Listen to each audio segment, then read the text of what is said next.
আল্লাহর পয়গম্বর মুহাম্মদ সাল্লাল্লাহু আলাইহি ওয়াসাল্লামের পূর্ণময় জন্ম রবিউল আউয়াল মাসে রোজ সোমবার।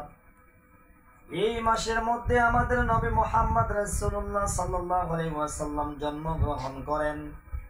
তিনার জন্মের আগমনে এদিকে পৃথিবীর দিকে দিকে নবুয়তের সূর্যের কিরণ আত্মপ্রকাশ হতে শুরু হলো।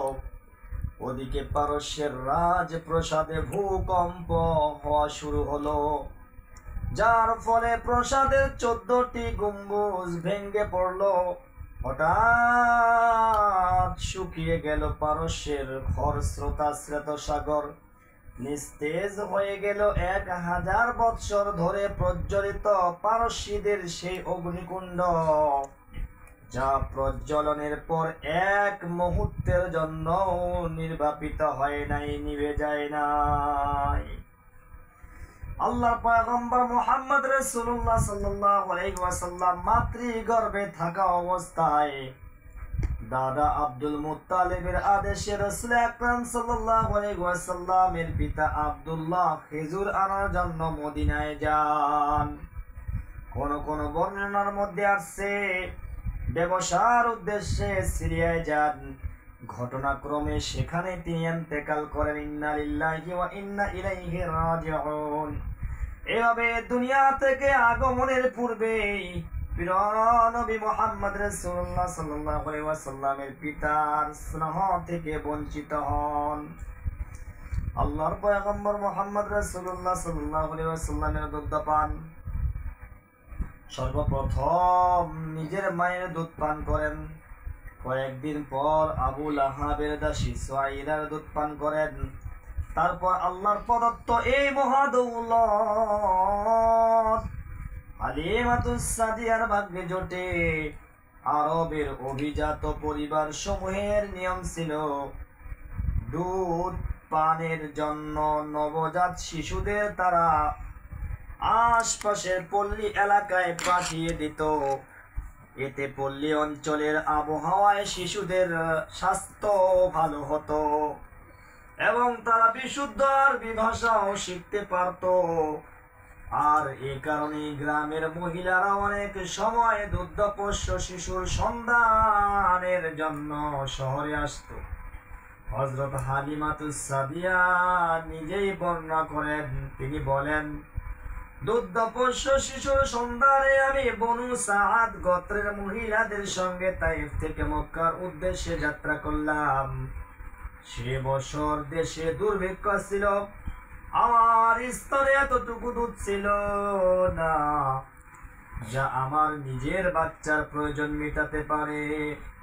রাতভর শিশুটি ক্ষুধার জ্বালায় ছটফট করলো, আর আমি তাকে কোলে নিয়ে নিয়ে বসে বসে রাত কাটাতাম। আমাদের একটি উটনি ছিল বটে, কিন্তু তারও দুধ ছিল না। উষ্ট্রির উপর চড়ে আমি মক্কায় রওনা হলাম। সেটি এত দুর্বল ছিল যে এত দুর্বল যে অন্যদের সাথে সমান তালে সে চলতে পারছিল না। এতে আমার সফর সঙ্গীরাও বিরক্ত বোধ করছিল। অবশেষে অনেক কষ্টের ফলে শেষ করে আমরা মক্কায় এসে পৌঁছলাম। মক্কায় পৌঁছে আমরা সকলে দুগ্ধপোষ্য শিশুর সন্ধান করতে লাগলাম। আল্লাহর পয়গম্বর মুহাম্মদ রাসূলুল্লাহ সাল্লাল্লাহু আলাইহি ওয়াসাল্লামকে দেখে যখন এই মহিলারা শুনতে পেল যে শিশুটি এতিম, তখন কেউ তাকে গ্রহণ করতে চাইল না। হযরত হালিমাতুস সাদিয়া তিনি বলেন, এদিকে হালিমার ভাগ্যে তারকা চমকাতে শুরু করলো। দুধের স্বল্পতা তার জন্য রহমতের রূপ ধারণ করলো। দুধ কম দেখে কেউ তাকে শিশু দিতে সক্ষম হলো না। হালিমা বলেন, অনেক খোঁজাখুঁজি করার পর কোন শিশু না পেয়ে আমি আমার স্বামীকে বললাম, স্বামী, খালি হাতে ফিরে যেতে আমার ভালো লাগে না। এর চেয়ে বরং এই এতিম শিশুটাই নিয়ে চলুন। আমার এই প্রস্তাবে স্বামী সম্মত হলেন। এতিম রত্নটি কোলে করে আমরা বাড়ি ফিরে এলাম, যার উসিলায় কেবল হালিমা আর আমেনার গৃহে নয়, বরং সমগ্র বিশ্বজগৎ আলোকিত হয়েছিল।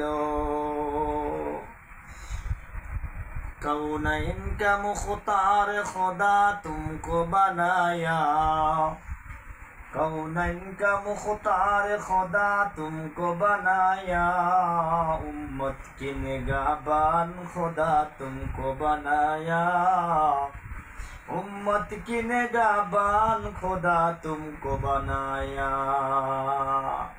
वमा अरसलनाका इल्ला रहमतल लिल आलामीन।